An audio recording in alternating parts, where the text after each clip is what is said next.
As you know, I have been in DC for the last 2 days, and the primary purpose of my visit was to attend the Quad Foreign Ministers meeting.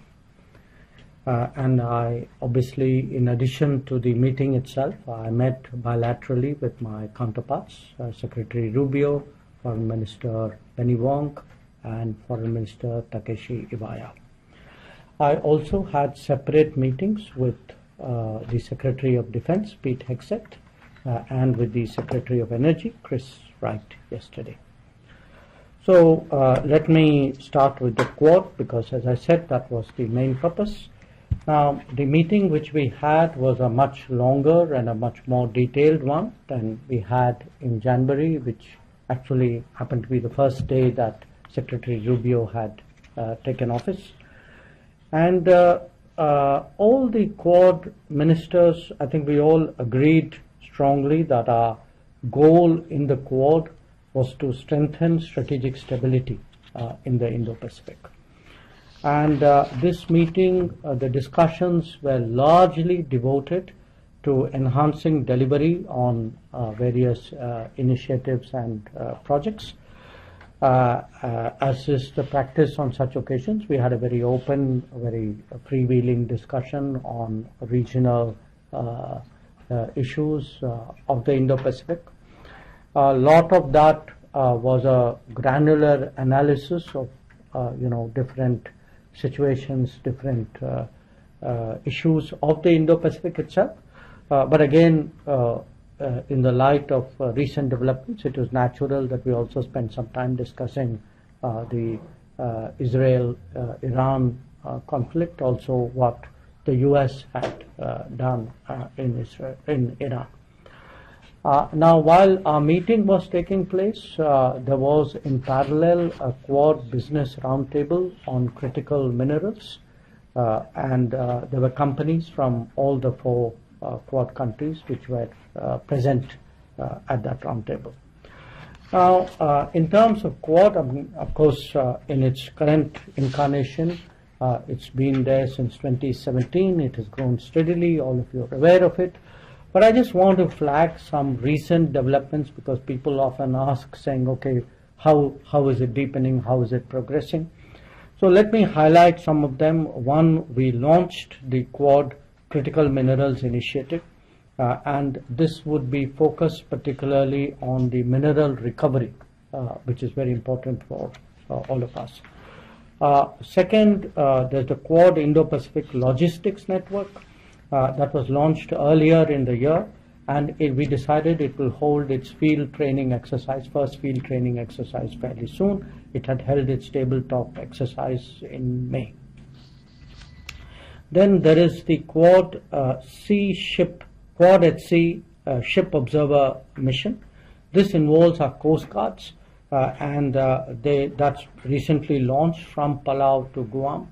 So we recognize that as an important step in Coast Guard cooperation. Then there is a maritime legal dialogue at the expert level, which will be held in India, right? It is virtual, sir. Achha, it's virtual. Okay, in later this month. Then we took some steps to expand the Indo-Pacific Partnership on Maritime Domain Awareness through our Gurugram Fusion Center.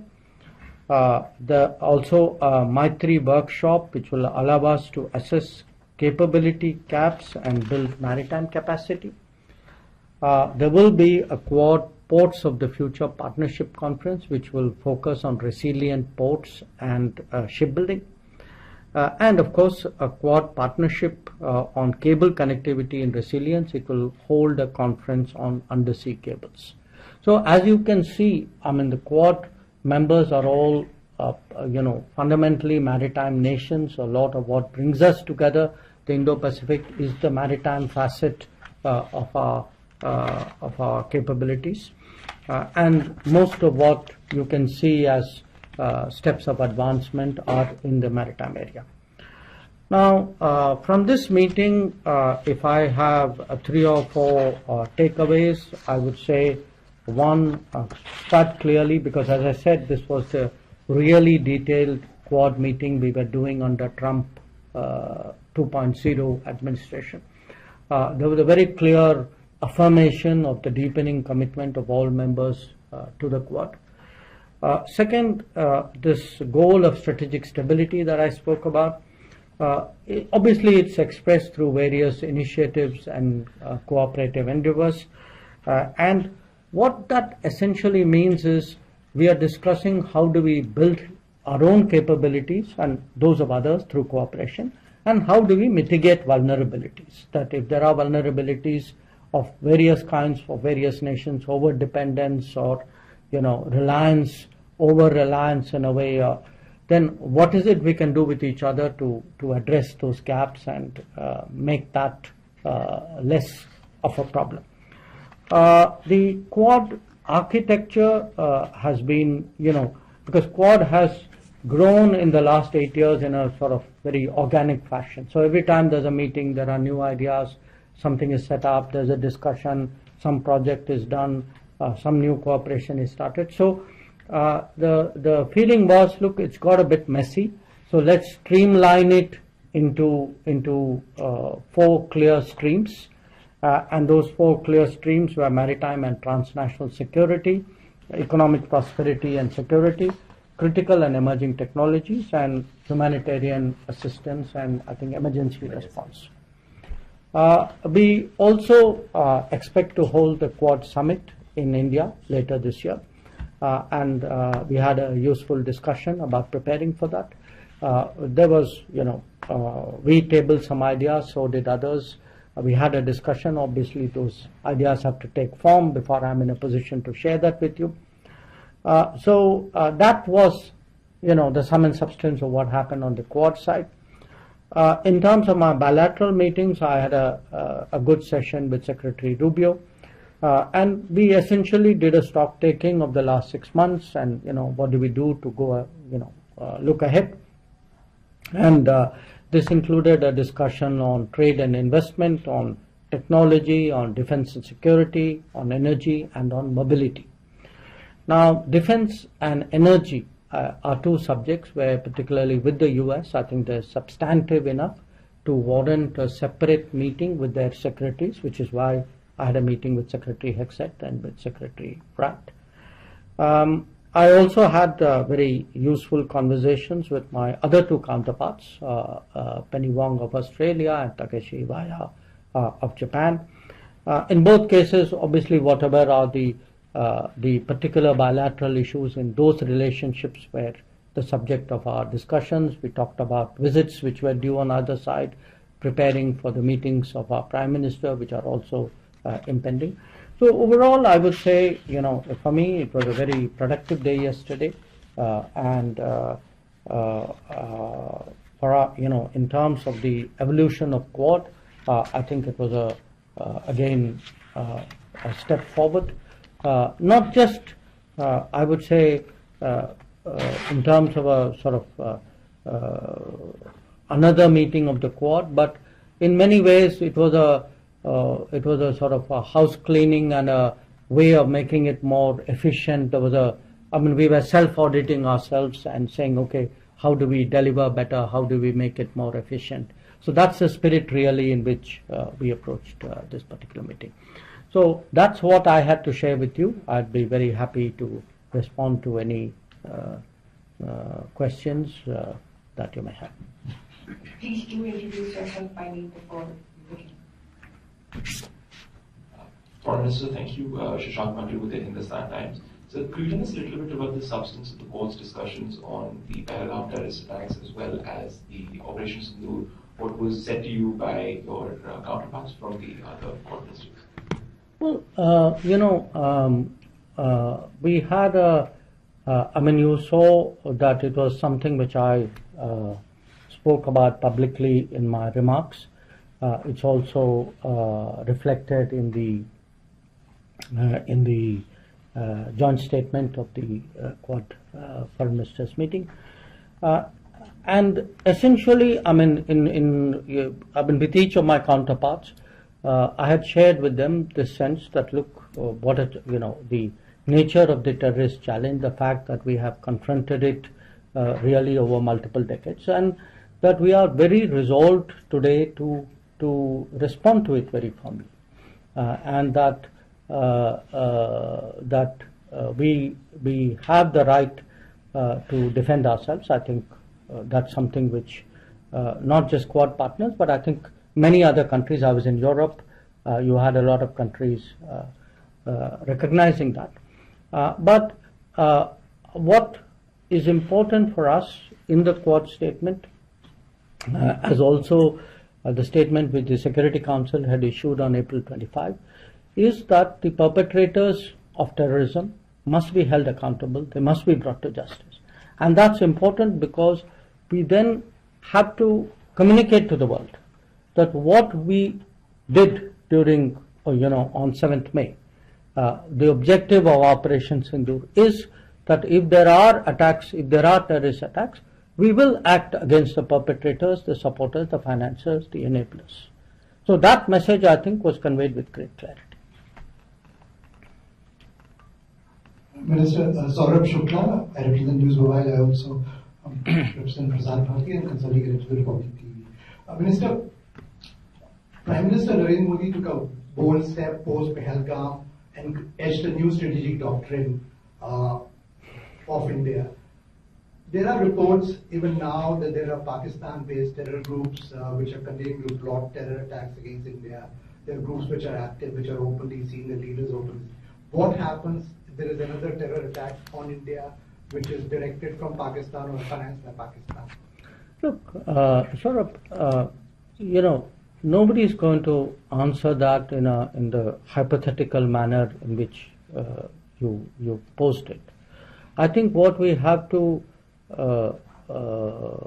have communicated very clearly is we mean it when we say there is zero tolerance for terrorism.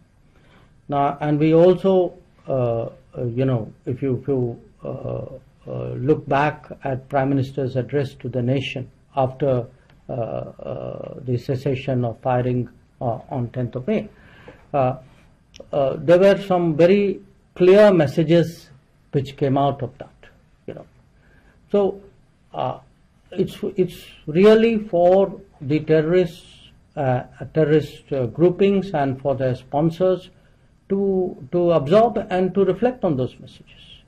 Now, I don't think we are going to spell out if this happens, we will do that. I mean, no government does that. Thanks, Neil. Good to have you back in DC. Jaishankar from the University. My question is again on Pakistan. But I refer to your bilateral with Secretary Rubio.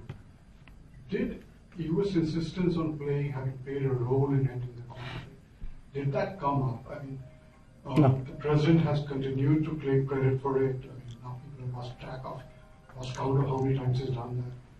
And did that come up? I mean, because there has been some irritation from our side, India's side. No, that issue did not come up.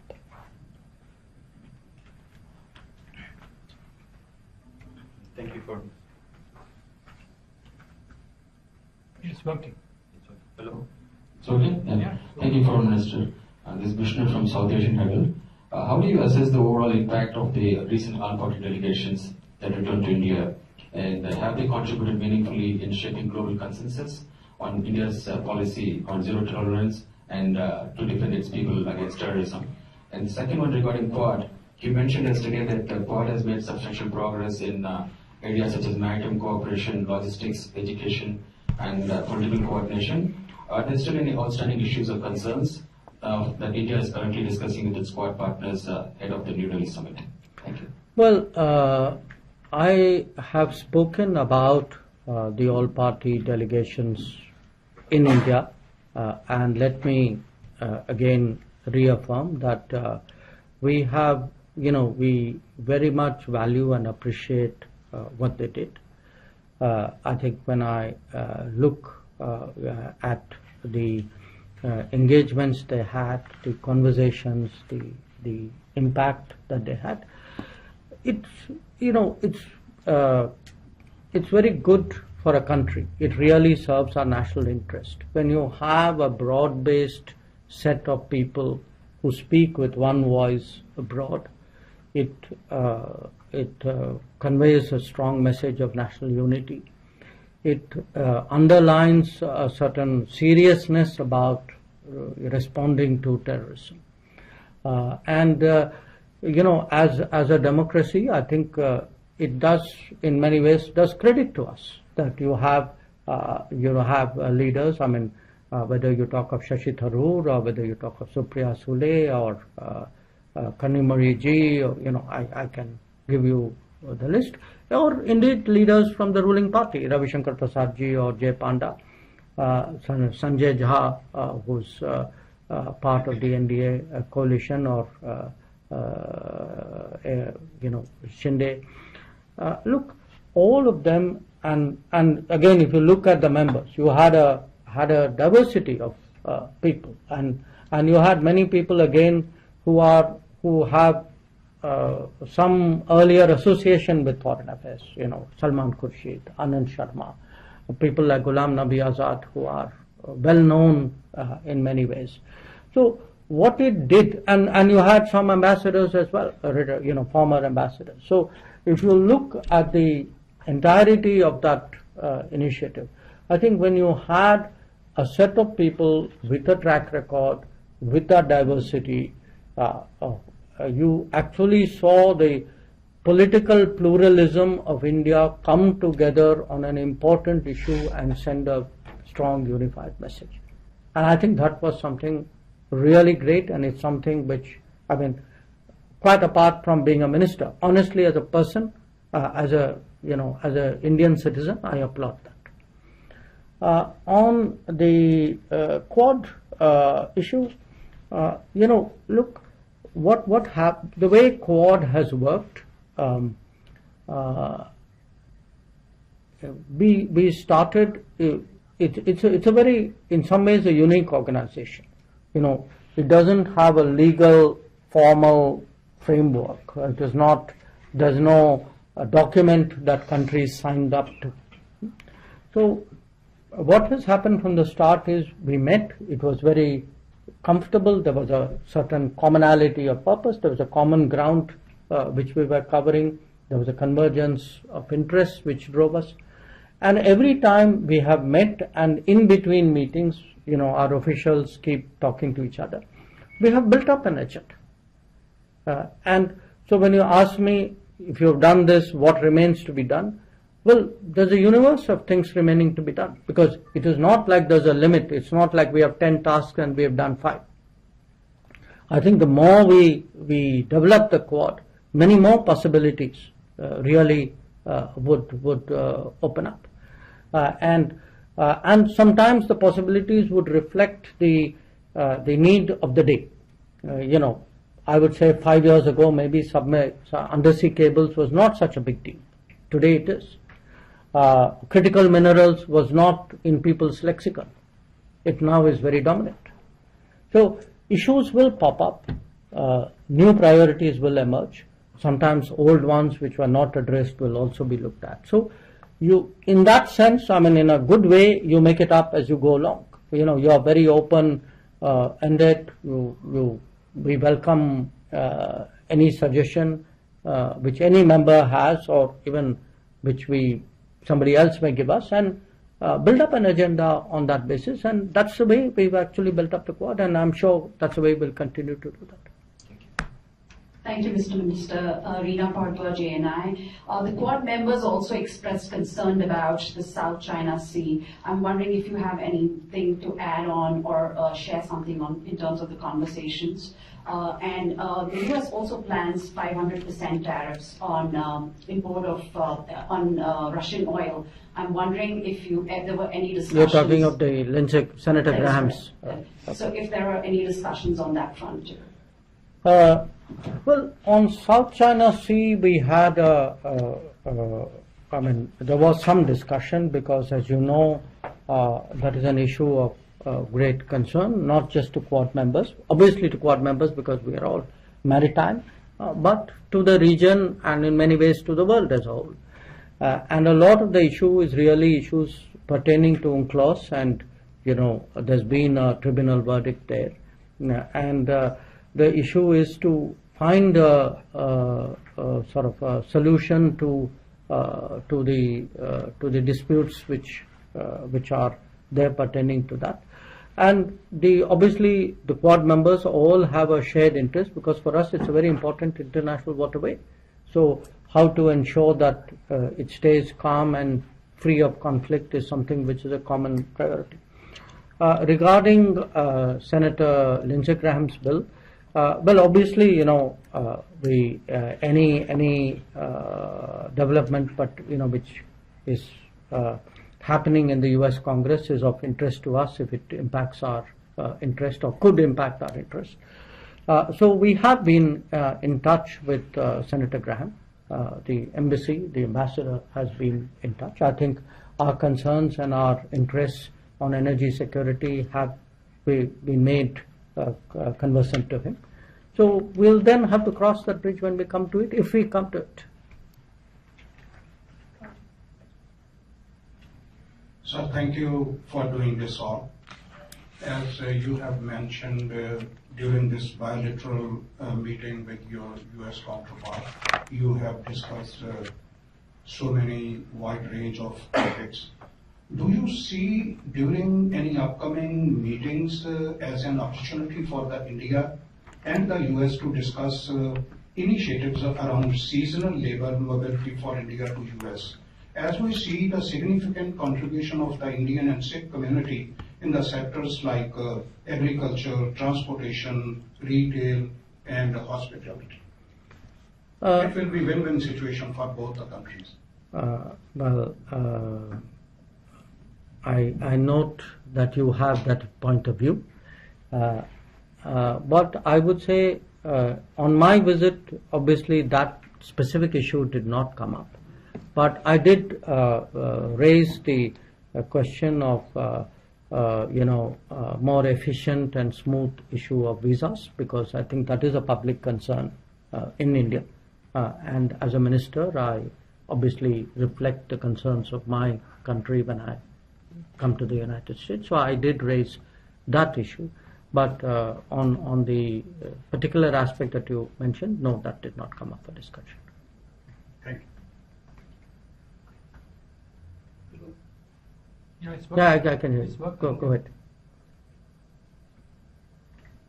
Hello, I am Anil Kakarkar from Pudari newspaper and Pudari TV news channel from India. Sir, can you elaborate on India's approach to balancing its strategic partnership within the Quad while maintaining its independence, foreign policy stance, especially with the summit being hosted in India this year? Well, I don't see any contradiction there, so the question for me of balancing it doesn't arise. I mean, Quad is, to my mind, a platform, a grouping that actually reaffirms our strategic autonomy. I mean, what does that mean at the end of the day? It means we are a independent power, a large, independent, increasingly influential country, a growing economy. We have our interests. We want the right to make decisions based on our own judgment and our own interests. And definitely for us, membership of Quad serves that purpose. It is an expression of that very concept.